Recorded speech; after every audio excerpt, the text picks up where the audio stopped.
எல்லாருக்கும் வணக்கங்க. இது அர்ஜுன் கார்டன். நீங்க பாருங்க, அந்த மீன் இது வடிகட்டணும் பார்த்தீங்களா, மீனத்தை அதோடைய வேஸ்ட்டுகளை வந்து இந்த பாருங்க, இந்த சப்போட்டா வந்து நிறைய காய் பிடிச்சிருக்கு. பாருங்க, ஏகப்பட்ட காய் இருக்குங்க. அந்த தொட்டி இந்த கவர் கொடுக்கும் போதே அந்த பொண்ணு சொல்லிச்சு, நீங்க பெருசுல வைங்க, நல்லா காய் காய்க்கும் அப்படின்னாங்க. பாருங்க, எங்க பார்த்தாலும் காய் இருக்கும் பாருங்க. இப்போ வந்து இது பெருசாக மாட்டேங்குது, பழம் அப்படியே தான் இருக்க தவிர பெருசாகலை. இப்போ இந்த மீளத்தை வந்து வேஸ்ட்டை வந்து அந்த வேருக்கு வச்சு விடுறேன். இந்த இப்படியே இதுக்கு வச்சிருவோம்.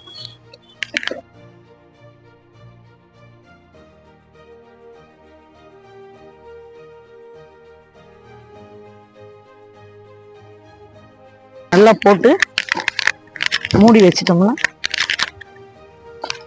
இந்த வீடியோ பிடிச்சிருந்தா லைக் பண்ணுங்க, ஷேர் பண்ணுங்க, சப்ஸ்கிரைப் பண்ணுங்க. இது அர்ஜுன் கார்டன். நன்றி, வணக்கம். ஹாய்.